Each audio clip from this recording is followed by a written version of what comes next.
I really don't know what else to believe, you guys. Out of all the political shenanigans I have been exposed to these past few years, I simply must conclude that one of the main driving forces of leftists is spite. Their spite has misguided them into being the true racists, and being a danger to children, just to name a few. And should the opposing side do something nice, like something genuinely good, they cannot accept it. Let us dissect this one David Pakman video, which is one of the most dishonest and scummy creations of low-life proportions I have ever seen. President Joe Biden made a visit to Ukraine yesterday, and it was a completely reasonable visit. Yeah, it was totally a reasonable visit, which is why it was done in secret. Nothing suspect about this at all, huh? It was the indication that Joe Biden and his security team aren't scared to go to Kyiv, where there were air raid sirens in the background of the visit with the Ukrainian President Vladimir Zelensky, and yet Republicans are absolutely furious. Some even borderline defending Vladimir Putin. No, I don't buy it for a second that Joe Biden would go to Kyiv if the city was under attack. The air raid sirens were completely fake, by the way. I've been here for the past 5 days. I have not heard any explosions. I have not heard any air sirens until about half an hour ago, right when President Biden was in the center of Kyiv, as Clarissa was just mentioning. As Putin has suspended the New START treaty, the most belligerent signal recently, since the invasion of Ukraine, that he may indeed be going in the direction of at least considering the use of nuclear weapons in this conflict. Vladimir Putin made the statement during his State of the Nation address, during which he also said Russia should stand ready to resume nuclear weapons tests if the US does so, a move that would end a global ban on nuclear weapons tests in place since Cold War times. This is not a coincidence in terms of its timing. Joe Biden yesterday in Ukraine and Putin today, of course we're adjusting for the time difference, today saying these things. This is a very real threat. We now have the possibility of China aiding Russia that is increasingly in the background of the discussion. And the United States in the midst of that, trying to figure out, and when I say that, I don't mean trying to figure out as if the answer is obvious. I don't mean like Trump's trying to figure out how tariffs work. Well, it's like we know how tariffs work. We are genuinely trying to see what possible diplomatic paths forward there are while continuing to support Ukraine militarily, as this is an aggression by Russia, although some on the right don't want to accept that. First of all, I gotta remind everyone that Biden's visit was done in secret, which, if anything, is probably just provoking towards Putin. Second, during Biden's speech, he's basically just flexing and bragging about the military contributions provided by the American people's tax money. Biden is also going out of his way to curb stomp Russia, emphasizing how they are actually losing the war. The bottom line is, there is basically no intention for diplomacy here. Far as I'm concerned, Biden and Putin have had no direct discussions since the last 12 months, and it doesn't seem like they are going to have one anytime soon. But meanwhile, many Republicans, and we're not going to look through every example because I don't have 3 hours to just play these clips for you, Republicans criticizing Joe Biden for this trip to Ukraine. And remember that with a lot of these things, it's always, we're going to criticize no matter what. Biden hasn't gone to the border.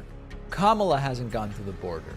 They go, well, they went late and also to the wrong city on the border. Well, but they went, but no, but that shows they don't really care. I thought not going showed they didn't care. Well, no, going but to the wrong place at the wrong time also shows they don't care. They just want to criticize, but it's becoming increasingly pathetic. No, fuck off with that. Cities like New York and Chicago are having major problems with an overflow of illegal immigrants. If Joe and Kamala truly cared, they would close the damn borders, not just visit them. It is also plain obvious why Americans are absolutely pissed about Joe Biden visiting Ukraine, but we'll get to that one soon enough. And concerning from the standpoint of do these Republicans even hold as a priority what's best for the United States and our people? Excellent question, David. Are you gonna give us a definitive answer on that? Here's Republican Congresswoman Nancy Mace saying, you know, it was President's Day. To go to Ukraine instead of Ohio, it was President's Day after all. Word salad, if you ask me, kind of an embarrassment on the world stage. And to be in Ukraine on President's Day, as was just mentioned, rather than going to Ohio, where Americans really are suffering on one of the largest environmental disasters in my lifetime, at least it is an embarrassment. And this... So I thought Americans were primarily suffering, Nancy and Republicans, from from inflation, from high energy prices, and other sorts of economic instability directly linked to what's going on in Ukraine. Only one problem, David. Biden hit the country with inflation before the war broke out. And have you even been paying attention? Biden promised Ukraine another $500 million in military aid. More government spending. More inflation. No, now that's not important because you have to say it was wrong for Biden to go and instead he should have gone to Ohio. So now Ohio becomes really where people are suffering. Now, of course, there's suffering elsewhere. There's always suffering elsewhere. And Joe Biden's no longer in the basement, but he's in the wrong place, so that's bad as well. Why didn't he go to the border yesterday? I mean, it's President's Day after all. So we've talked about this before. This is like running through a cancer fundraiser and screaming, what about Parkinson's? Are you all ignored? Don't you care about Parkinson's? And then you go to the Parkinson's fundraiser and you say, every last one of you should be ashamed of yourselves that you're doing nothing about AIDS. Do you know about AIDS? And you're talking about Parkinson's. This is always, it's very tired, it's very lowbrow, it's very transparent, but they can always do this, and they often do when they don't want to have to praise the actions of a Democrat.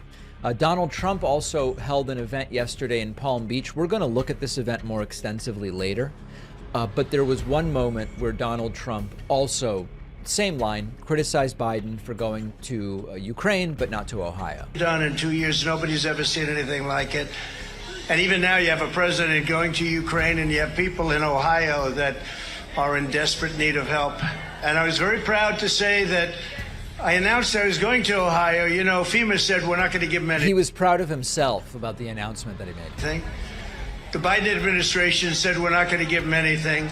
And then I announced I'm going. Please sit down. Yeah, go ahead, sit. We'll be here for a while. What do we have to do? What do we have to do? Yeah, it's not like Trump's running a campaign or anything. Who cares if Trump is running a campaign or not? He actually did the very thing Biden should have done. Support the American people as the president of the United States. David, you just can't accept that the Republican did something for the benefit of Americans. Had you accepted it, you would have left Trump alone in this instance. Americans, Republicans especially, can suffer chemical disasters for all you care. You just don't want Trump to win. Fuck you, David Pakman. On that note, I want to share my honest opinion about next year. If you don't hate America, then you don't have to vote for Trump, if at all. But if you're a racist, a criminal, a warmonger, actively opposing Western values, then vote Democrat. Notice how I didn't mention Joe Biden. It's because he is an actual puppet. He's being controlled, manipulated by someone else in the party. This man cannot do anything on his own, let alone run the free world. Hate him or love him, if you honestly think Joe Biden is in peak health, despite having witnessed several moments of his cognitive decline, then you are even sicker than he is.